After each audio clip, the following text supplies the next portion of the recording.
nazolela botikanga mama acho nazolela botika mwana chochochote acho mwana muteketa ishutoma awe acho mwana muteketa ya mapata acho mwana muteketa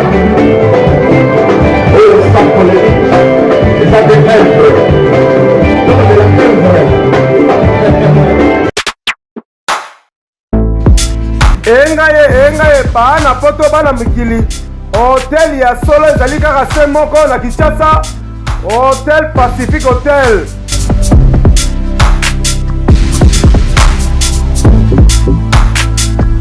Ezali na balabala ya kitoko Kabamba Wangata, précisément na avenue Luvungi numéro 146 na commune ya Kisasa.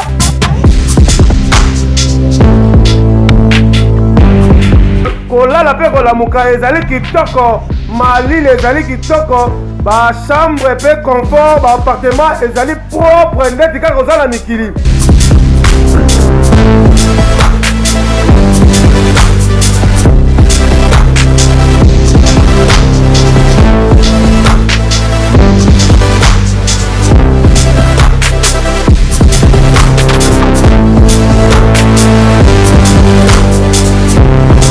Kuna kolia cuisine africaine de cuisine européenne.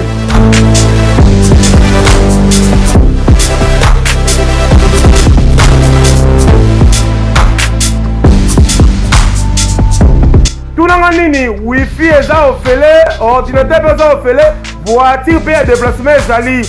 Kozanga te oleka kuna, soki oleki kuna ozala jamais déçu. Bana poto bana mikili, ba homme d'affaires, ba femme d'affaires. Place ezaka moko na Hotel Pacific Hotel. Kuna la classe est la différence. Et yo.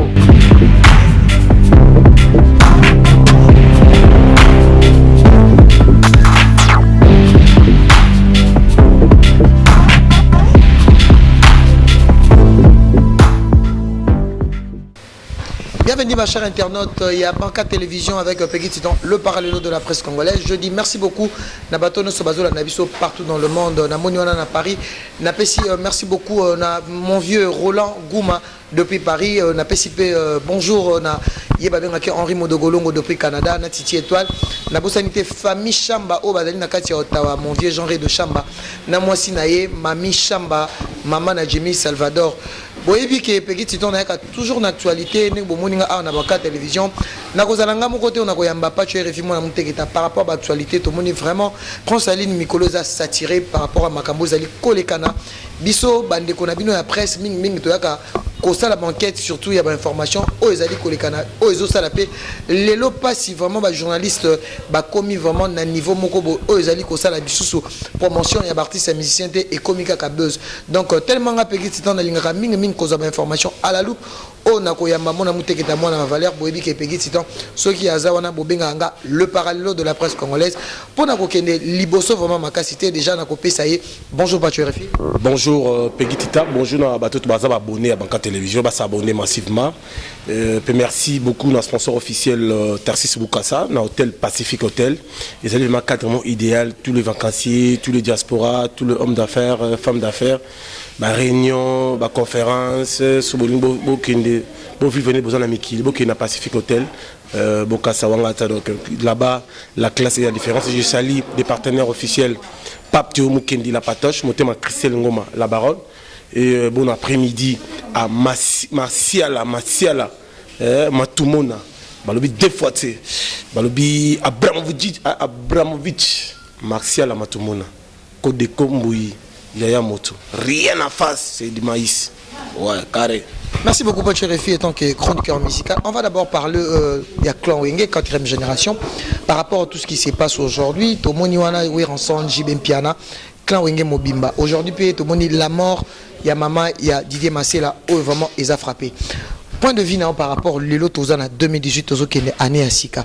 Est-ce que vous avez ça la moins coup d'œil par rapport Clan Wenge à nos jours par rapport à artistes et musiciens au bazo qu'on survivre pour l'instant na clan wenge et loko nini pas turefi akoyi koloba d'abord pour la 4e génération le lopé tomoni balé qui na mo ba lokola ba Ferregola ba Fali ba héritier Watanabe et Belé. Mais parlons d'abord de clan wenge et loko nini koyi ko jeter coup d'œil par rapport à la question.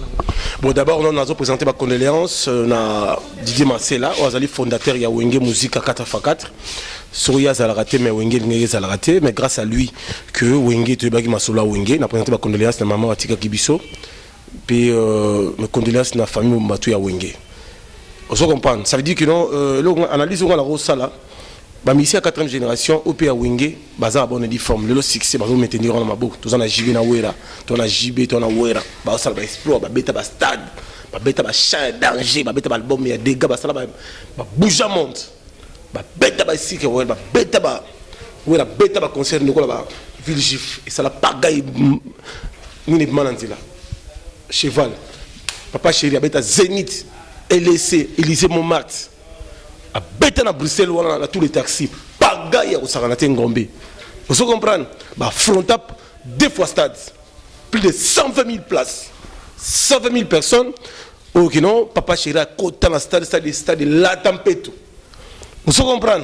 À côté de tout en blanc à Bouchamont, à niveau spirituellement donc de la fin de la forêt donc à côté de bien moto, stade de pena pagaille au Saranati.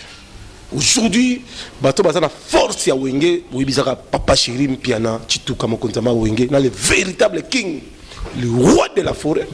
Mon thème ya maman. Yebisanga non, ezoka musanga.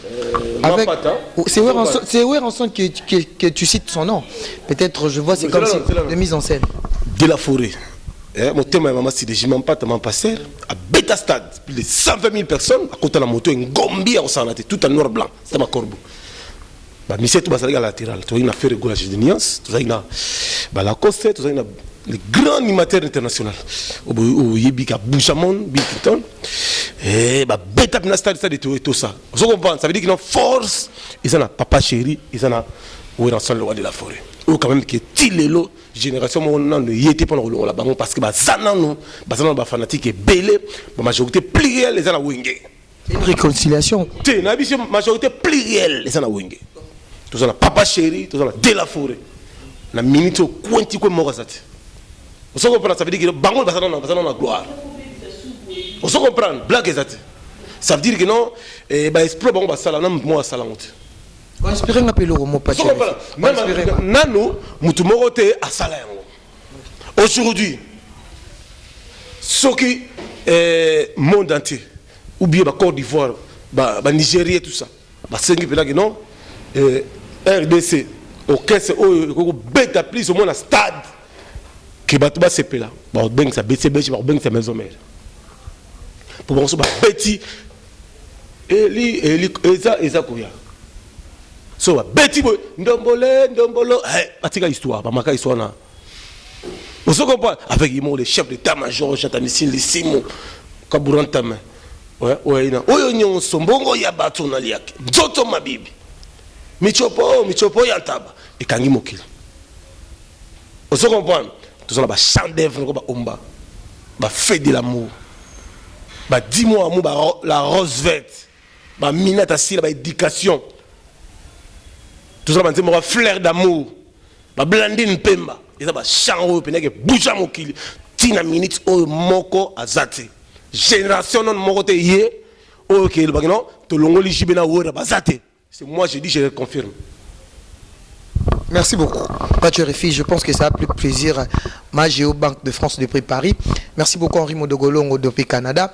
Et je dis merci beaucoup à Chimène Ilonga, la patronne depuis Paris. Batonio Sobalingara, Banca Télévision, vous allez la brancher parce que émission et aussi quand Sougo Sali Maté, Zara émission. On inspire le roman, oh vraiment il faut na tout na. Tout le monde a cette section à musique na biso, ming bato basala ba espoir. Bah ming na ba combo ya couronne ba combo ya ba roi tout le monde qui kin kesser avec un roi même papa na biso taboulet ba benga epé le seigneur roche donc ça veut dire ça on toza seigneur ça veut dire que aux apé roi tout le monde yango en son igwe lelo pe tout le monde na descendance lelo ba king pe ba bimi tout le ba yango muta ko benga ma roi c'est pourquoi par rapport expertise la musique, tout ça succès des moutons, ou bien par rapport à savoir-faire, il y a artiste et musicien. Au moins, il y a comme ils ont comprendre, ils ont mis na batabandu. Alina oui banon. Pour voilà cela azala d'abord roi inné de la fin. Azala roi inné. Pour tel fois qu'il s'est remené à passer passage. Ngiama de la forêt, petit frère propre, jamais mon père Tumbazam. À passer passage. Que c'est la zone. De la fin de la forêt à Zion. Pour de la frère quand il a commencé sa carrière. Kazak à la télé bosso. Il y a Mazantomo qui est mené à passer un PV. On se comprend. Il y a passage. Parce que a explosé parler du peuple, a explosé le stade. A mis ça cheval dans mon kilo, a la moto a dégué ça les ngombi. Musée Kabila sur les kabou. A télématin on a Wilson. Président République a quand même une délégation pour battre au JBM Pierre.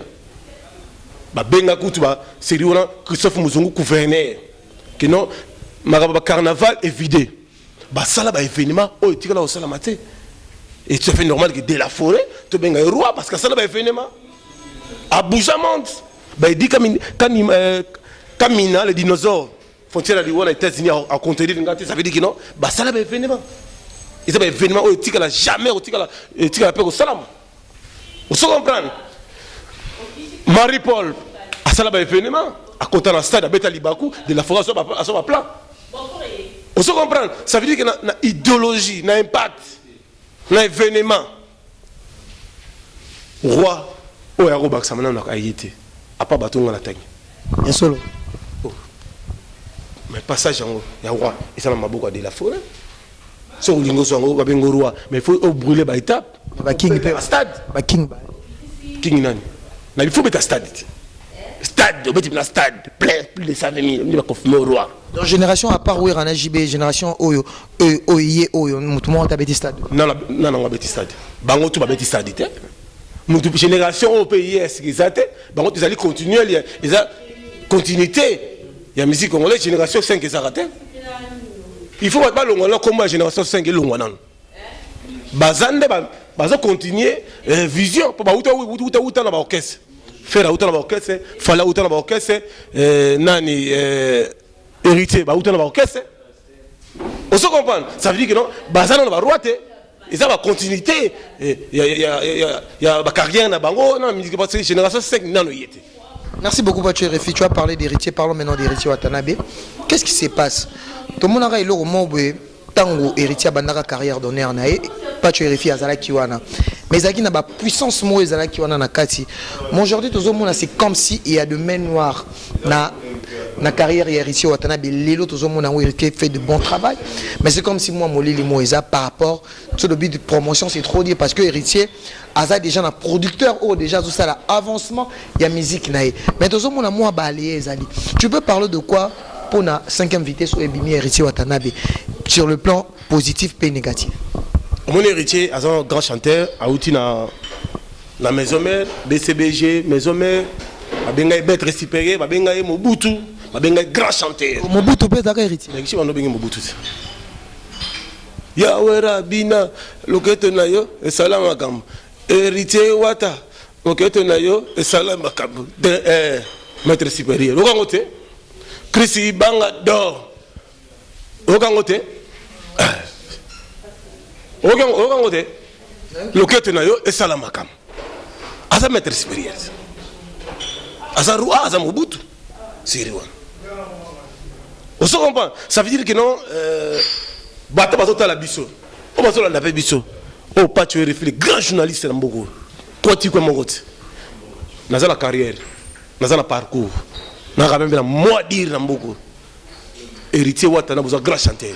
Et l'ora liboso, il doit négocier avec Wilson. Il doit négocier. Mais à moi c'est ça mon vie et ça ma musique pour carrière né à mon ba merveille, à mon ba gloire. Il doit négocier avec Wilson. C'est la spiritualité. Mais oui, il doit négocier. Il faut écouter la tête sur là. Pour avoir. Tu veux comprendre, c'est comme si Bazo Kangé l'héritier porte. Kangé l'héritier porte. mais à outil dans parcours, à ça là événement, il doit négocier pour qu'il soit gloire. Vous comprenez? Il faut négocier. Mais na générique de Babi, on a pouvoir à Bawing et qui n'a outil au bois car nous on a besoin outil comme nous avons une ambulance. Abi, on a pouvoir à Bawing à négocier les choses. Moutoutou a repéré sa gloire en artiste na leader mais on a autant l'andesiko azobimisa. Il faut revenir ça. Il faut côté ça. Vous comprenez? La musique tout aux hommes c'est la continuité musique. Est-ce que ça si ça mais il y a ban abima ina moi mpepene il y a des ans mais et après au moment où soit nga bête d'abord ils sont denda pas ils doivent négocier pour pouvoir fongoler ma kambu à mon gloire on a mon até pour ça à sa grand chanteur à ça la chanteur à ça la clip guito à matiba drone à bini danser tout la masse. Merci beaucoup, Pacho RFI. Je dis merci beaucoup, Nabato Onyon Sobao, Landa Peggy Titan, Banca Télévision, pour s'abonner massivement. Oezasit Nabino Napesi. Merci beaucoup, Naye Babinaka Lynx Longelo, Motema Mama Pams depuis Allemagne. Merci beaucoup, Igor Mintou, Motema Denis Fabiano depuis Belgique. Merci beaucoup, na Pape Lizobo, Michael Jackson, Yaba Japonais depuis Paris. P. Nabou Sanité, mon vieux Patrick Binda depuis Pacho RFI. Soki de bito lo balikambo te et ça la bien te to ce comme moi mikolo et vent ya ko kangisa ba journaliste comme moi trop pena impolitesse so bito bombi likambo ils ont dit tout ça les émissions te to ce comme na sur to mona qui première impoli limbisanga pona sens ni na lobby bakangaki mutali boso et les quand même na ba molière to bakangaki nyamakor to mona qui par rapport à impolitesse to mona ba vidéo mais pour nga eloko na comprendre qui eza ba biloko moko za école mo esalema eza ba réplique donc soki muto aza na leader na ye soko fingi leader na ye yeba ko finga leader na wana to comprendre qui par rapport à l'ikam mais to moni lelo libération il y a Ken Piana après libération c'est comme une guerre entre ba leader ba komi ko luka par rapport il y a ba porte-parole au ba tchana ba internet ba s'engager na batu ba finga rabatu yo de big pas tu refi aux arènes internet ou kana JB Piana plus au ça la promotion JB Piana tout le monde a ba concert mais mingi na bande comme sous bazo ça la promotion artiste musicien il y a ma finga tout le monde libération il y a Ken Piana lilo pas tu refi PGG quoi par rapport à Marambo impolitesse socio-économique au régner grave na kati internet na badi non tous on pas ya Nyamako abimaki mais je le vis un peu à comme continuer sous bangir et à la moitié morte oh eza liboso eza nzambe yo servi mutamoki lelo et après soza la bana soza la famille oza na bokilo ba olinga mwana bango a continuer na mutu afinga abato déjà so mutu afinga abato bakangela ki porte mutu azaka poli amona ka merveille au monde ba porte ça ni izo fungwa tozonga le sous pas moi ndeko na biso journaliste Ken Piana Ken a journaliste à la télévision mais sa façon de vivre pour moi pas tu vérifies nazo accepter en côté c'est mon frère afinganga wala tchanga pas afinga bato tout limbisanga babi mta na école ya mafinga na internet donc ba Nyamakor baza lokola banda na etolo ba vérité Ken Piana sa façon de vivre na fimbo ce qui a fingité à Ozambon à YouTube té à Rota la matin mais ngai ce que nazo lo banaye en tant que humain so ka la matin ya koyoka abo ba finga so ka la matin ya koyoka ayoka so ka la motema ya kundima andima so ka ndimité azana longue vie na mokili retour dans le pourquoi Ken d'abord est le prophète ou va prophétiser akufi et quand on a été à nanu ayeba et pourquoi talaka ngai pourquoi ngai ya obima le devant la makambo ya bien monté mususu na nenga buna nenga ya 4 miss bia 12 miss na nenga 40 parce que oui la msu couronne moko yosko na mokilo o ko s'exposer pour obunda bitumba o yebi mutuna makolote afanda aboulé à réfléchir alors que la bala ne mawa avec la maman n'est mawa avec le papa n'est mawa avec la famille n'est mawa atala que ngai Ken Piana na sali entreprise nanga ya société nanga na zana ba travailler nanga mais faut préparer carrière nanga dans l'avenir mutu déjà wakangisi na côté spirituel il y a des mabe Pourquoi? Pour Moutso Bakangi, c'est le quoi comme sous ordre il y a Moutouti. Comme le quoi esclave. Aokango Nengaling. Yo yebite que faire Maka Ouste, enfant chéri à faire. Et le refaire la PC yo bien. Dio la bango yo bien on a systématique. Katia Moga yo bien oti. Kulinga kota makambo yo yebite pour se pelisa un susu ndeko moko o se pelisa mission moko bo. Il faut que tu aies ce nga na ozala ni dans l'avenir. Bateau on le finga, ba na combien de fanatiques. Ba na combien de bateaux ba la banque spirituelle. Ba na combien de bateaux ba civil on ba plan. C'est comme la yo mutu moko bimika na systématique. Oyo kota makambo etali mutu na makolote. A ça la boulot na ye. So ça la promotion ya président Fali leader à 5e génération, il y a continuité à musique, il vous la bien. Visibilité de tout le monde à Rango, il vous la bien. L'idée la continuité à musique. Comment tu vas où la 4e génération? Parce que ça continuité à musique, c'est que je suis là été. Tous les leaders sont vivants. On se comprend. Ça veut dire que non, ceux qui a quelle discipline à remonter la gloire, à côté de la chemin de la gloire. Et là, les beaux sous, il y a pas de ça les reproches. Bandorone bon ah fallait bimisi au bambo quoi vous sepeli. Mais non, moto a outina cacho. Ero bimilo ali bosso basaka. Messe de grâce. Il fallait quand même alloba rien afin d'akimia. À maîtriser non rayon le pouvoir pour aller au quota. Parce que yo comme normalement on va finir. Place au Outagi, ceux qui vont contrôler la world. Il faut retourner à bateau, sage, au bateau à la camboise, sinon, Mikolo a 10 jours, il y a prière. Ben, Michel, tu as dit, Mikolo a dit, c'est la promotion, il y a produit. Au monde, au matin, les sous. Parce que quand il y a une minute, il y a un double trophée, il y a un cal, il y a un niveau spirituel, et qui est ici, il y a un niveau, il y a un kanate. Pour ce talib là face à Ken, je pense que je vais là face au Ken, je face au face moi ici bête le tolo la nenga est rapide, il y a évité. Sinon au-delà. Au-delà. Yo comment au-delà yo sont ndeni. Batianga elongo ya dragon papa Kim Sanani.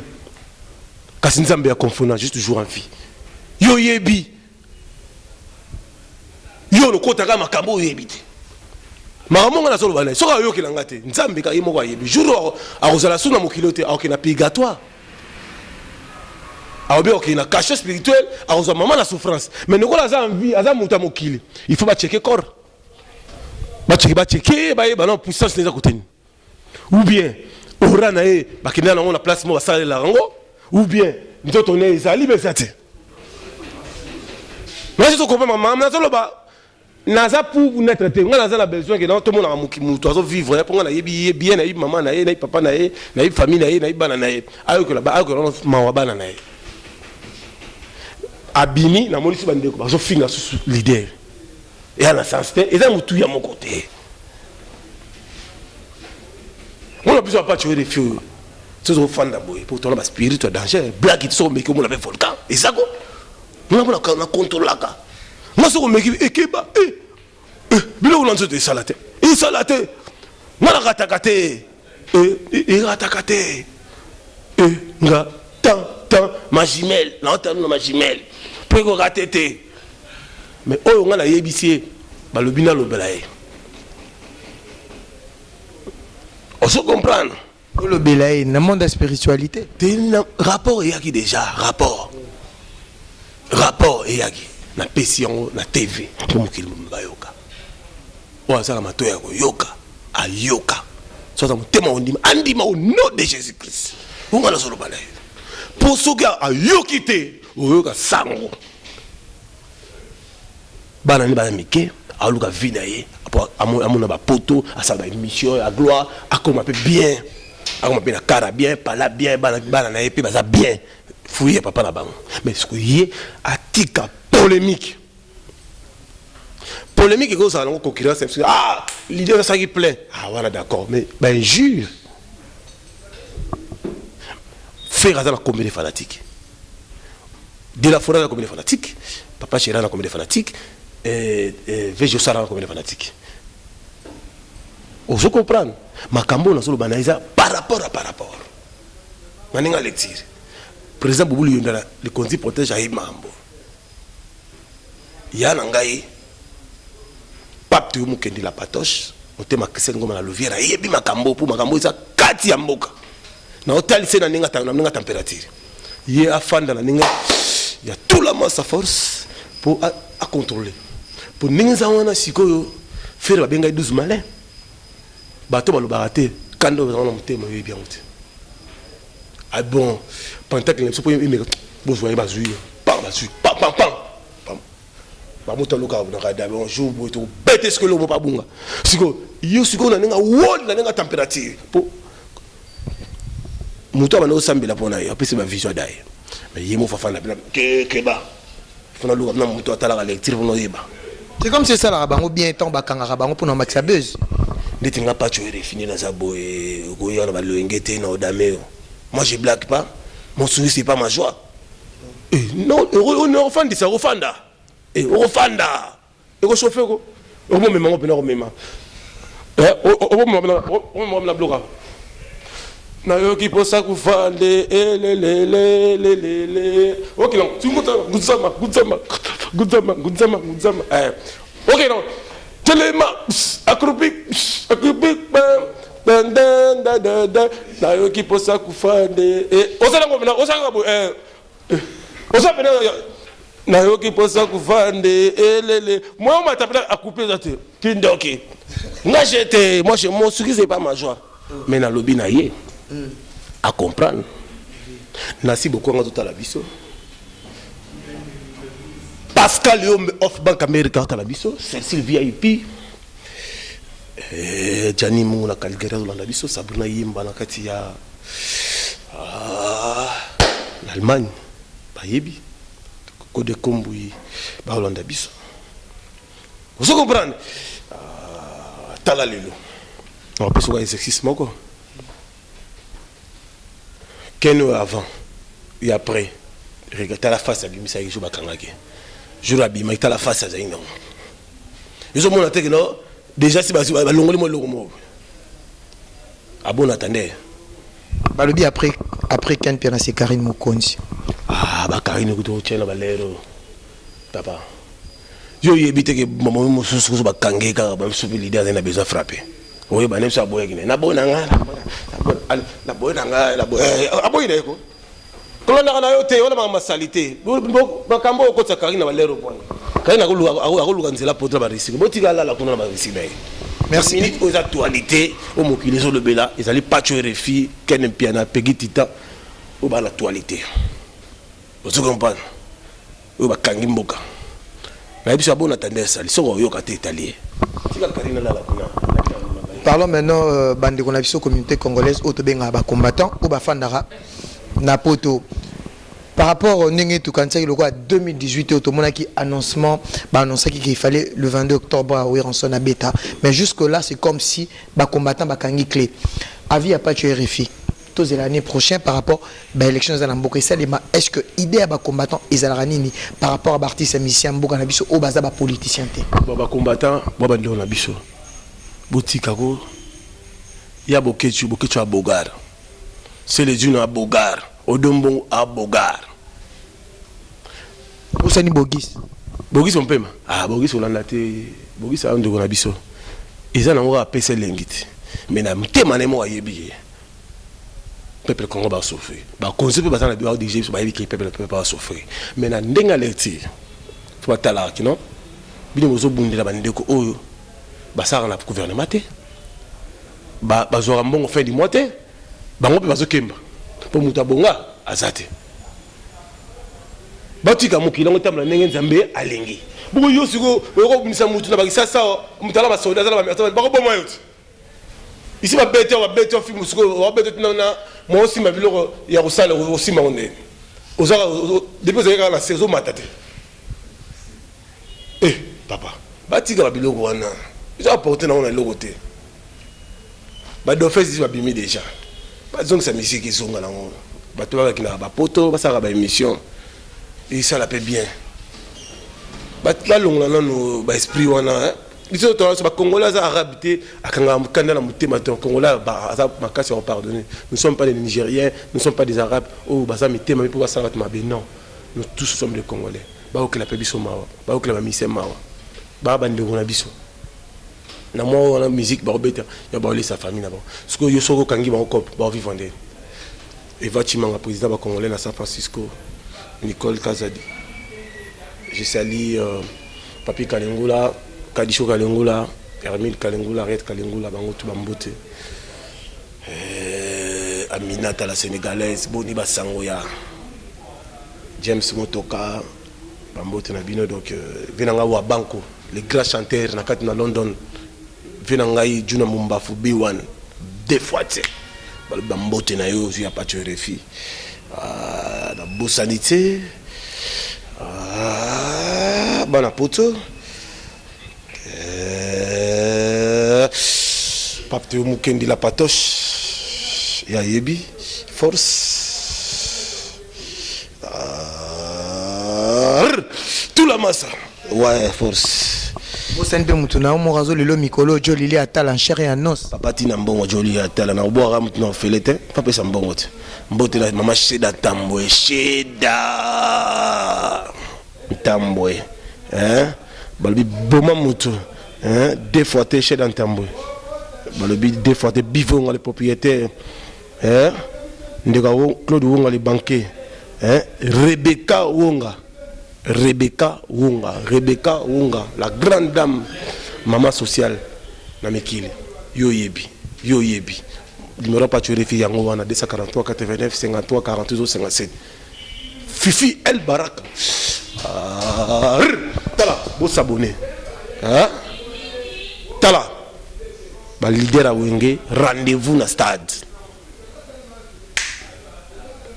De la forêt na stade, papa chéri na stade. On est allé cadeau en 2019. Sima Motema. Toleka. Merci beaucoup, c'était la Pâture Réfi. On est à la fin de notre émission. C'était là, moi la Mouteketa, Banca Télévision, Peggy Titan. Je dis merci beaucoup à l'équipe technique Banca Télévision qui m'a accompagné. Merci beaucoup à Olivier derrière la caméra. Merci beaucoup à Jordan Kambala comme en assistance. Je dis merci beaucoup à Bato Sobalinga Peggy Titan. Merci beaucoup à Jolili Atala en chair et en os. Mon papa, Maria Atala depuis Paris. Jolili Atala Balobi qui est Yozana Mosonipe na Mokua. Soki Moutatali Yote Agotala Nani Balobi, papa le plus simple du monde. Merci beaucoup à Chimène Dior, Babi Molongani, Junior Kabananga depuis l'Europe. Merci beaucoup à Igor Mintou, Motema Denise Fabiano. Merci beaucoup à Gelor Lomboto, Kenny Wast Congolais, Pena Motema Nae, donc maire de maire la Suissesse. Donc il y a Pessi Mbote, il y a Nono Bouzangou depuis l'Europe, Pena Pessi Bambote, donc Boza Ebele, Ricky Kinzi, mon ami, donc Pessi Mbote depuis l'Europe, Batunio Sobalingara Peggy Titon, Boza vraiment Ebele. Merci beaucoup na ma soeur chérie, Yena Benga Nancy Chaumba, Azarola Nangape depuis Paris, Sandra Chaumba Chacha, donc Vovo Viviane Songo depuis Paris, Boza Ebele, Asia Panda. Donc vous s'abonner massivement à Banca Télévision, mon vieux, Yeba Benga Roland Gouma, mon vieux Roland Gouma, Lynx Lungelo, Henri Modogolongo depuis Canada, Boza Ebele, Pape Lizobo, Babi Yone Makamu, Tania Mouini depuis la Russie, Batunir Sobalingara Peggy Titan, Boyoki vraiment n'est pas tué réfi à témoigner à l'objet, Nicolo Tozara, on a 3 journalistes à Peggy Titan parmi, et Salinga Fierdan. On se retrouve à la prochaine émission, c'était la Peggy Titan Banca Télévision, bye.